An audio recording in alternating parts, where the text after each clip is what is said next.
So today we are going to discuss about oxidation. Oxidation is another process we need in fabrication. So আমরা যে সমস্ত জিনিসগুলো আলোচনা করব in oxidation, what are the use of oxide layer in a silicon in the IC. So we get to know about the uses of oxide layer. So how do we create oxide? Production method আমরা আলোচনা করব. Production method দুই ধরনের. Actually there are many methods. এখানে thermal oxidation will focus. মানে anodic oxidation আছে আর অন্যান্য কয়েক ধরনের oxidation আছে. So we are going to focus on thermal oxidation. Thermal oxidation are of two types. One is a wet process, another is a dry process. In dry process we use oxygen as a input material, and in wet process we use water as an input material. So in both cases it generates silicon dioxide. In the wet process we do have a byproduct called hydrogen. We can use this for other purposes, most of the time for cleaning, and other reason for wafer cleaning we need those hydrogen. তারপর আমরা পড়ব oxide quality. So since there are two types of thermal oxidation, so we'll individually discuss about the wet process oxide quality and dry process of oxide quality. And then we'll discuss about the defects in the oxide and the quality, how the oxide is it the oxide itself, silicon dioxide or anything else. That's why we're gonna discuss about. তারপরে আসতেছে thickness modeling and oxide rate, what rate it is developing, মানে thickness with time, and then the oxide input. We're going to discuss about that also. So আমরা লেকচারটাকে যেভাবে সাজাইছি এটা আসলে এইভাবে পড়বো. প্রথম আমরা ডিফেক্টস পড়বো, তারপরে আমরা পড়বো production method, then we will go the use of oxide, তারপরে আমরা দেখবো যে thickness modeling, finally we will discuss about the oxide quality.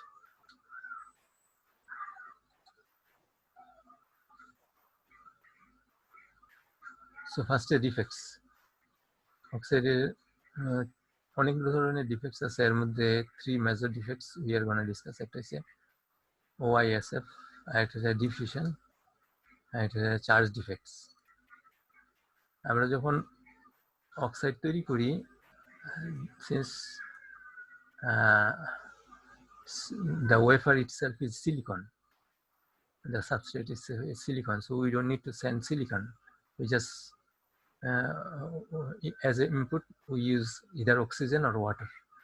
So oxygen or water মিলে silicon dioxide তৈরি হয়. তো দেখা যায় যে সিলিকনের উপরে আস্তে আস্তে silicon dioxide তৈরি হচ্ছে. So between silicon and silicon dioxide, sometimes we see the inside the silicon there are some oxide.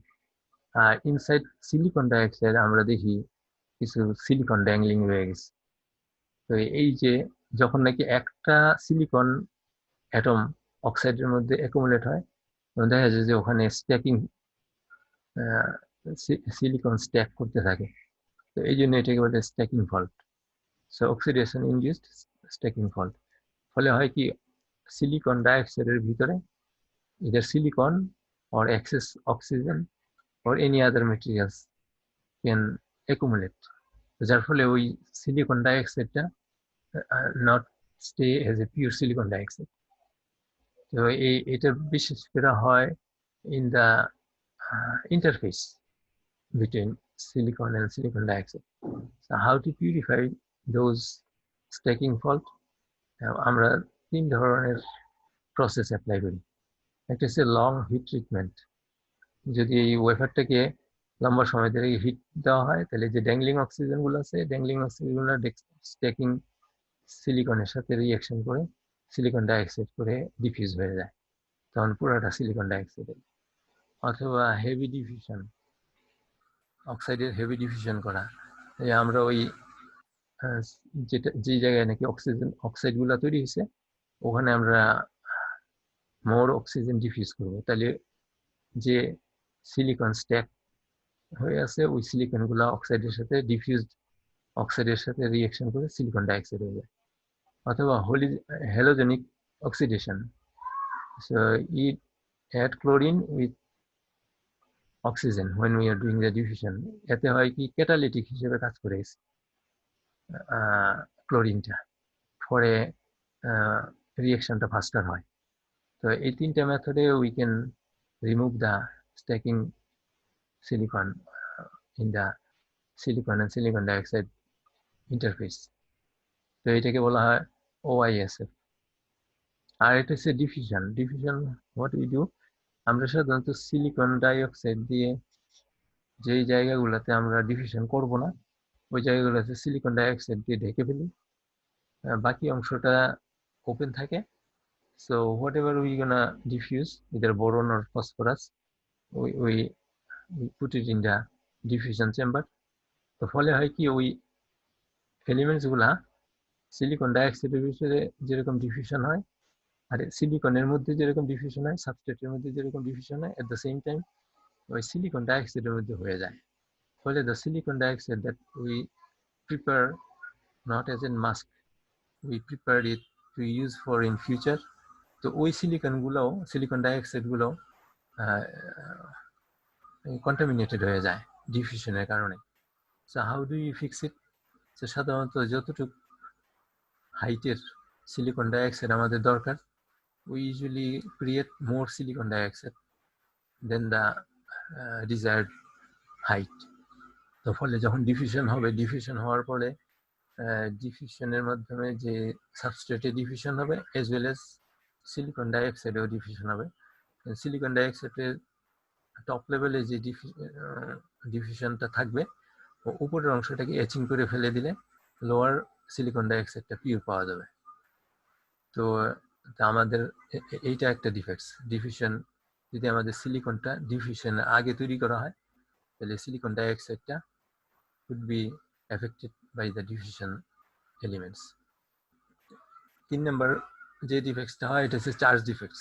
Charge মানে হচ্ছে হোল অথবা ইলেকট্রন, এগুলো সিলিকন ডাইঅক্সাইডের মধ্যে ট্র্যাপ হয়ে যায়, ড্যাংলিং বন্ড। হ্যাঁ, কোনো সিলিকনের একটা সিলিকন হয়তো 2টা অক্সিজেনের সাথে মিলবে, কিন্তু দেখা গেছে একটা অক্সিজেনের সাথে মিলছে আরেকটা অক্সিজেন পায় নাই। তো ফলে একটা হাত ড্যাংলিং অবস্থায় থাকবে। তো ওই যে ড্যাংলিং হওয়ার কারণে ওখানে হয় ইলেকট্রন নাইলে হোল এটার মধ্যে ট্র্যাপ হয়ে থাকবে। বিশেষ করে এই চার্জ ডিফেক্টস গেইট অক্সাইডের জন্য খুব সমস্যার কারণ কি আমাদের গেইট অক্সাইডে আমরা থ্রেশহোল্ড ভোল্টেজ অ্যাপ্লাই করি। থ্রেশহোল্ড ভোল্টেজের কারণে চ্যানেলটা ফর্ম করে, থ্রেশহোল্ড ভোল্টেজের থেকে বেশি যদি হয় তখন চ্যানেলটা ফর্ম করে। আর গেইট অক্সাইডে যদি আমাদের এরকম ট্র্যাপ ইলেকট্রন বা হোল থাকে তাহলে আমাদের ডিজায়ার যে থ্রেশহোল্ড ভোল্টেজ তার থেকে বেশি বা কম ভোল্টেজ দিতে হয়, ফলে আমাদের ক্যারেক্টারিস্টিক্স চেঞ্জ হয়ে যায়। তো হচ্ছে কি পিএন টাইপ বিহেভিয়ার শিফটেড।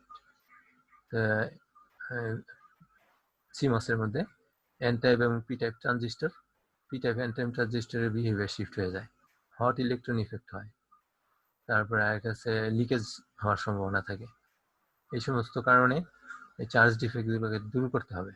আর চার্জগুলো দূর করার হিলিং এই 3টা মেথডই ইউজ করা হয়। এই হ্যালোজেনিক অক্সিডেশনটাই বেশি করা হয়। হ্যালোজেনিক অক্সিডেশনটা এই জন্য করা হয়, একটা হচ্ছে অক্সাইড ঢুকতেছে, তারপরে হয় কি ক্লোরিনটা ভিতরে ঢুকে যদি কোনো কারণে সিলিকন ডাইঅক্সাইডের ভিতরে কোনো মেটালিক আয়ন থাকে তো ওই মেটালিক আয়নের সাথে ক্লোরিন ডিফিউজ হয়ে যায়। মনে করেন সোডিয়াম আয়ন একটা অক্সাইডের মধ্যে রয়ে গেছে, তখন ওই সোডিয়ামের সাথে ক্লোরিনের রিয়েকশনে সোডিয়াম ক্লোরাইড হয়ে যায় লবণ, ওইটার মধ্যে আর কোনো চার্জ থাকে না, তো চার্জ ডিফেক্টটা দূর হয়ে যায়। তো এই জন্য এই 3টা মেথডেই চার্জ ডিফেক্ট দূর করা হয়। তো এছাড়াও আরো ডিফেক্টস আছে, এই সম্বন্ধে আমি একটা ম্যাটেরিয়ালস পাঠাইছি, ওখানে তোমরা যদি পড়ো এখানে এই ম্যাটেরিয়ালসটাতে এইখানে ডিফেক্টস এবং অন্যান্য সব কিছু আলোচনা আছে। তো এই ডিফেক্টস গুলো কিভাবে হয়, কিভাবে দূর করতে হয়, এগুলো এখানে বলা আছে। তো এগুলো তোমরা পড়লেই বুঝতে পারবে, এই যে oxide induced defects in silicon, তারপরে ইলেকট্রোস্ট্যাটিক ফোর্স, এই সমস্ত জিনিসগুলো দেখলে তোমাদের আইডিয়াটা আরো ক্লিয়ার হবে। So next we want to discuss about the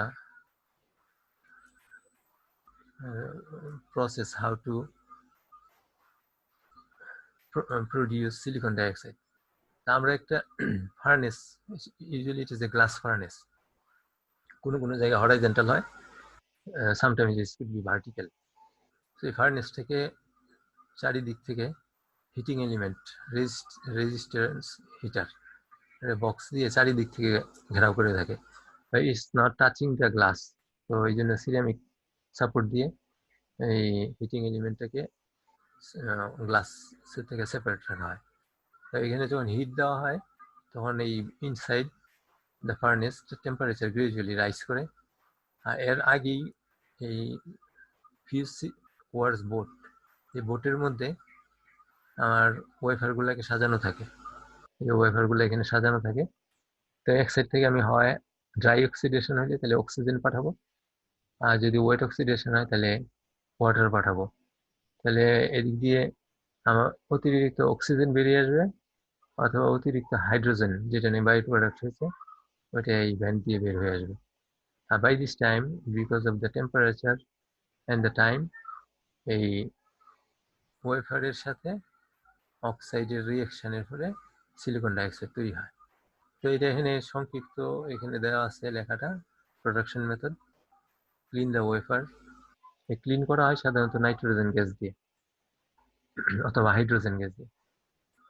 put wafer in the boat, তারপরে load the wafer in the furnace, ramp up the furnace to process temperature, stabilize for period of time, dry oxygen or water flow until oxidation complete, stop oxidation by flow of nitrogen, ramp down temperature, unload the boat. তো এটা হচ্ছে আমাদের production method. তো এই production মেথডটাই এখানে details লেখা আছে, thermal oxidation শুরুর দিকে আমরা দিচ্ছি যেটা, এই থার্মাল অক্সিডেশন এখানে ডিটেলস লেখা আছে, এখানে ইয়েটাও আছে, ছবিটাও আছে। তো আমরা ডিটেলস পড়তে চাইলে এখানে দেখে পড়তে পারবো। So then we gonna discuss about the use of oxide layer. এই ডিটেইলস গুলো কি পড়া লাগতেছে মানে পরীক্ষার হ্যাঁ, জন্য? তোমরা পড়লে তোমাদের এই উত্তরটা আরো সুন্দর হবে। এতটুকু আমি যতটুকু দিচ্ছি ততটুকু যদি দাও তোমরা পাস মার্ক হয়ে যাবে, ঠিক আছে? সেই জন্য একটু নিজেরা সাজাইয়া লিখো, তো তোমাদের জন্য ভালো হবে। এই জন্য ওই জিনিসগুলো পড়লে একবার রিডিং পড়লেই দেখবা আইডিয়াটা হয়ে যাবে। তো you just put together in your own language, তারপরে লিখে ভালো। তারপরে হচ্ছে অক্সাইড লেয়ার এর ইউজ। আমরা মাস্ক ডিজাইনের জন্য আমরা অক্সাইড লেয়ার তৈরি করি, silicon dioxide. Silicon dioxide mask যে যে জায়গায় সিলিকনে ঢেকে দিতে চাই ওখানে আমরা কোনো একটা প্রসেস করতে চাই না, হয় আয়ন ইমপ্লেন্টেশন অথবা ডিফিউশন অথবা কি বলবো মেটালাইজেশন, এই জাতীয় কোনো প্রসেস যদি আমি করতে না চাই ওই জায়গাগুলো আমরা মাস্ক অক্সাইড দিয়ে ঢেকে দিই। সারফেস স্পেসিফিকেশন, এটা একদম টপ, পুরা সিলিকনটা হয়ে গেলে, সার্কিট টার্কিট সব তৈরি হয়ে গেলে তো পুরা ওয়েফারটাকে উপরে ঢেকে দেওয়া হয় একটা সারফেস দিয়ে, ওইটা সিলিকন ডাইঅক্সাইডের, ওইটা আর একটু খুব ঘন এবং গ্লাসি টাইপের হয়, তো ওইটা দিয়ে কাভার করে দেওয়া হয়। ওইটাও অক্সিডেশনের মাধ্যমে করা হয়। Device device isolation, device isolation বলতে আমাদের প্রত্যেকটা ট্রানজিস্টর একটা থেকে আরেকটা যাতে লিকেজ কারেন্ট না যায় বা একটা দ্বারা একটা ইনফ্লুয়েন্স না হয়, এই জন্য প্রত্যেকটা ট্রানজিস্টরের চারিদিকে আইসোলেশন ওয়াল তৈরি করা হয়। ওই আইসোলেশন ওয়ালগুলো সিলিকন ডাইঅক্সাইড দিয়ে বানানো হয়। অথবা আমি যদি আইসোলেশন ওয়াল করতে না চাই তাহলে আমাকে ডিভাইসগুলোকে একটা থেকে একটা যথেষ্ট পরিমাণ দূরে দূরে তৈরি করতে হবে যাতে লিকেজ বা একটা ইনফ্লুয়েন্স আরেকটাতে না যায়। তো যেহেতু we need to accommodate more transistor in a smaller area, এই জন্য করা হয় কি ডিভাইস গুলাকে খুব ঘন ঘন তৈরি করা হয়, কিন্তু ডিভাইসের মাঝে আইসোলেশন ওয়াল তৈরি করা হয় সিলিকন ডাইঅক্সাইড, গেট অক্সাইড। মসফেটের জন্য আমাদের গেট অক্সাইড দরকার হয়। Most of the thermal oxidation আমাদের ইউজ হয় gate oxide. Insulator field oxide between interconnect যে অক্সাইড গুলা, এই অক্সাইড গুলো আমরা এই অক্সিডেশন থেকে তৈরি করতে পারি বা সিবিডি দিয়ে তৈরি করতে পারি। তো ওইটাও একটা অক্সাইড, ওই অক্সাইডটা আমাদের ফিল্ড অক্সাইডের অক্সাইড ইউজ। তারপরে আমরা এখন দেখবো যে থিকনেস মডেলিং, এই যে থিকনেস ক্যালকুলেশন আর সিলিকন অক্সিডেশন মডেল। তো এখানে হচ্ছে কি আমার এই যে ডার্ক লাইনটা, ডার্ক লাইন বরাবর যে কিউবটা, এটা ছিল আমার অরিজিনাল ওয়েফার বা অরিজিনাল সিলিকন সাবস্ট্রেট। তো এখানে আমি এই দিক থেকে অক্সিজেন সাপ্লাই দিলাম, অক্সিজেনটা ওয়েফারের টপ দিয়ে টাচ করে চলে গেল। আর যখন এর উপরে টাচ করে এটা যাবে তখন অক্সিজেন সিলিকনের সাথে রিয়াকশন করে অক্সাইড তৈরি হবে। তো এই অক্সাইড তৈরি হয়ে সিলিকনের ভিতরে কিছু অক্সাইড থাকবে আর কিছু অংশ বাইরে চলে যাবে, এটা ফাঁপা হয়। তো যার জন্য ভলিউমে বেড়ে যায়। যদিও আমার এই ডার্ক লাইন পর্যন্ত ছিল সিলিকনের হাইট, এখন অক্সাইড করার পর আমার হাইটটা এতটুকু হয়ে গেছে। তো এই পরিমাণ হচ্ছে আমার টোটাল সিলিকন ডাইঅক্সাইড, আর তার নিচে হচ্ছে এটা হচ্ছে আমার সিলিকন। তো সিলিকন ডাইঅক্সাইডের 44% হয় সিলিকনের ভিতরে যায় আর 66% টপে থাকে। তা আমাদের এই পুরা সিলিকন ডাইঅক্সাইডটাই আমরা চাই যে যে এটার রিয়েকশন টাইম এবং এটার ডেপথ রিলেশনটা বের করা। তো এইখানে কি হয়, আমার ফার্স্টে অক্সিজেন থাকে, অক্সিজেনের সাথেই থাকে সিলিকন।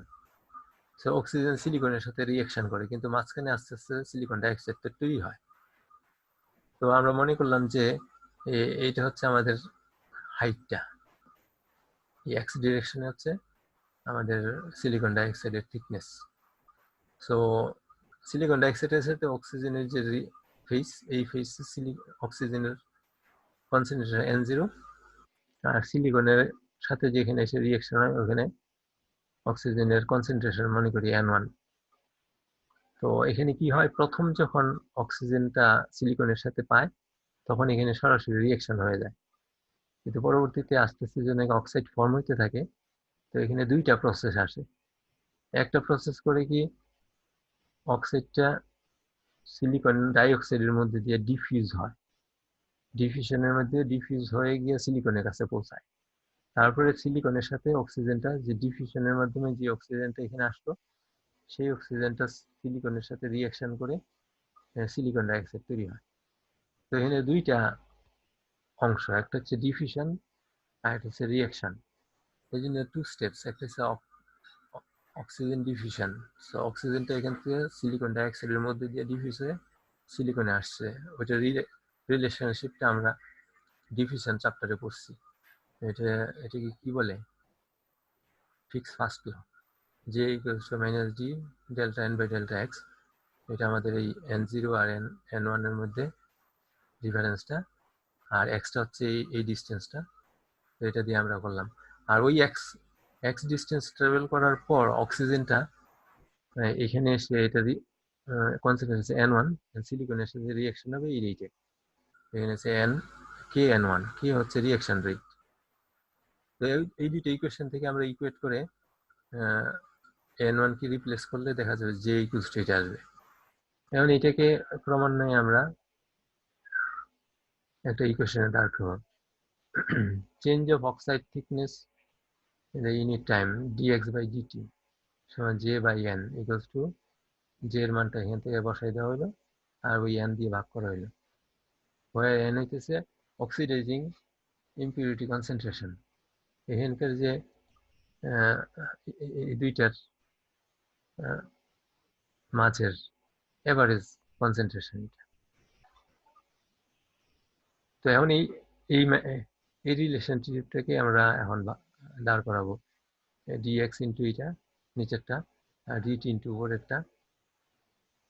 তো দুই পাশে আমরা ইন্টিগ্রেশন করলাম x square by two d k by x d n zero by n zero আর হচ্ছে টিটা হচ্ছে কতক্ষণ সময় আর এক্সটা হচ্ছে আমার কতটুকু ডেপথ, ডি হইতেছে ডিফিউসিভিটি, কে হইতেছে রিয়াকশন রেট, এন জিরো হইতেছে অক্সিজেনের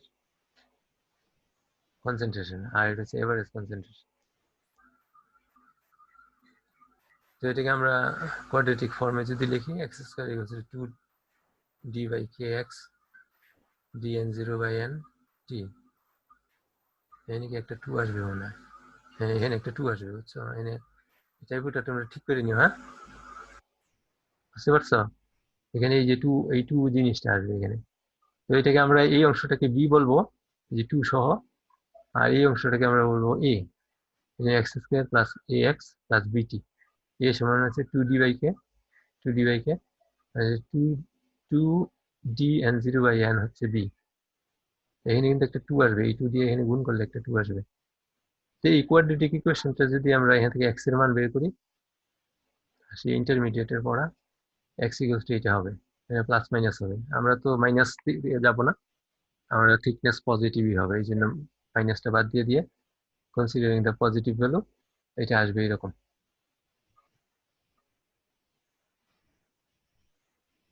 এই এক্স এর মান এখানে যে টু দি পাওয়ার হাফ, এটাকে আমরা সিরিজ আকারে লিখবো।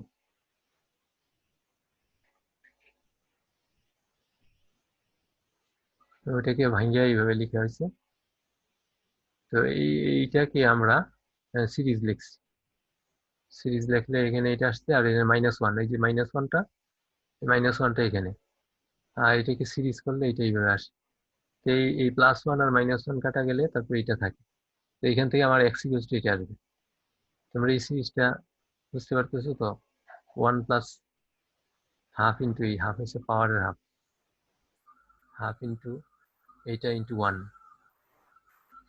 তো এই পুরাটা প্লাস আরো আসবে, আমরা ওইটা নেই নেই দুইটা টার্ম নিচ্ছি শুধু, প্লাস দিয়ে ডট ডট দিয়ে রাখছি, আর ব্র্যাকেটের বাইরে হচ্ছে এই মাইনাস ওয়ানটা, মাইনাস ওয়ান আর প্লাস ওয়ান চলে যাবে, তো বাকি থাকবে এটা n zero k t by n, n zero k, n zero k by n টি।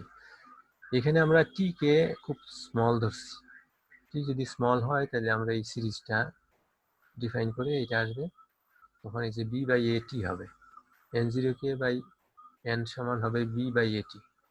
এটাকে বলে লিনিয়ার রেট কনস্ট্যান্ট। এই অক্সাইডের ইনফরমেশনগুলা ল্যাবরেটরিতে টেস্ট করে টেবুলার ফর্মে এ আর বি এর মান দেওয়া থাকে, এর মান দেওয়া বি এর মান দেওয়া থাকে আর বি বাই এর রেশিওর মান দেওয়া থাকে। বি বাই এ মানে হচ্ছে লিনিয়ার রেট কনস্ট্যান্ট। এটা হয় যখন নাকি টাইমটা খুব শর্ট হয়, এটা শর্ট টাইমের জন্য এটা। আর যখন নাকি লং টাইমের জন্য হয় তখন এই অংশটা তো বড় হয়, এটা টিটা বড় হয়, তখন আমরা এটাকে এই ওয়ানটাকে বাদ দিয়ে দিব, এটা অনেক বড়, তো টিটা বড় হওয়ার কারণে এটা বড় হয়ে যাবে, তখন আমরা এটাকে এইভাবে ক্যালকুলেট করে এই জিনিসটা দাঁড়ায় আসবে, এই অংশটা হবে টু দি পাওয়ার হাফ, এখানে টু দি পাওয়ার হাফ, এটা হচ্ছে b, b to the power half.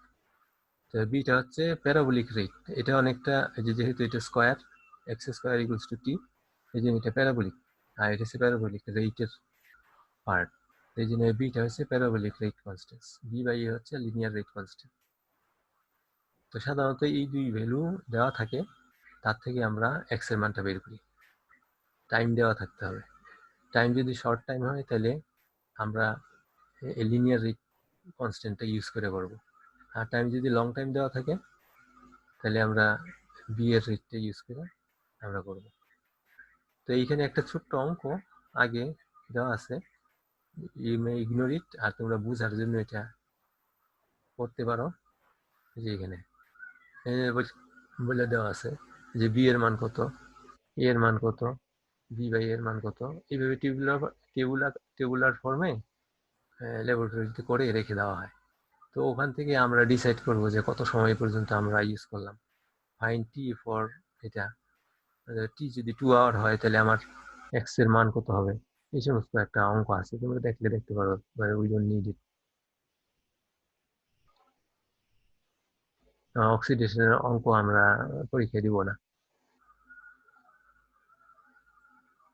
তো এইগুলো আমাদের থিকনেস, অক্সাইড থিকনেস।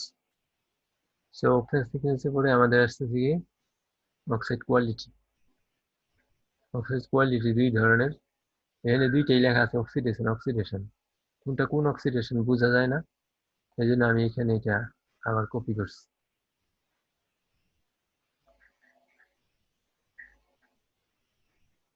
এটা হচ্ছে ওয়েট, উপরেটা হচ্ছে ওয়েট অক্সিডেশন, নিচে হচ্ছে ড্রাই অক্সিডেশন। ওয়েট অক্সিডেশন এর কোয়ালিটি কি, fast growth rate, porous film, এটা একদম ডেন্সিটি খুব হালকা হয় পোরাস ফিল্ম।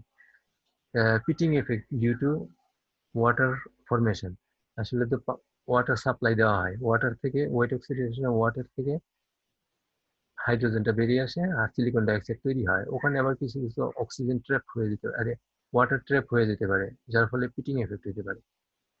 তারপরে long time with higher temperature process, যদি উল্লেখ করা হয় যে ওয়েট অক্সিডেশন করতেছে তাহলে বোঝা যাবে যে লং টাইম।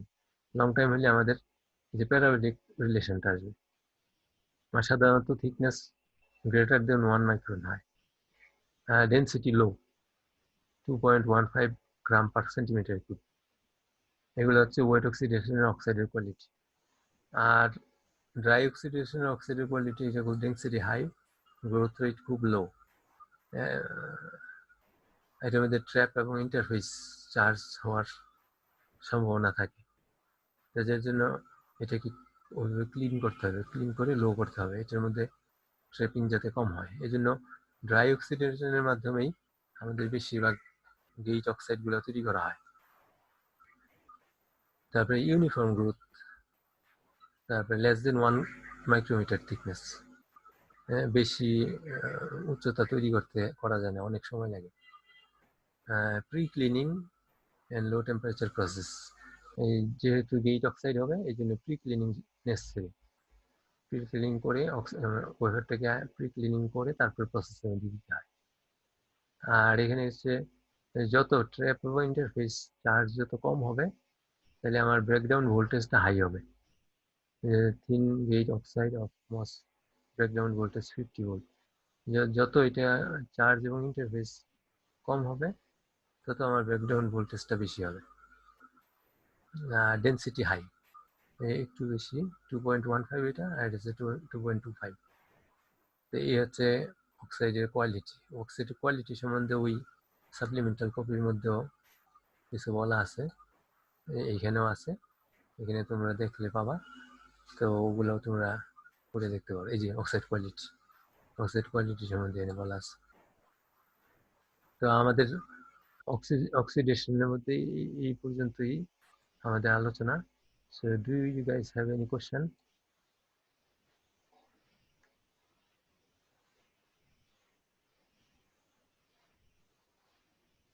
হ্যাঁ, তোমাদের কোনো কোশ্চেন আছে? না স্যার। ওকে, তাহলে আজকে এখানে তাহলে শেষ করে দিই। জি স্যার। ওকে।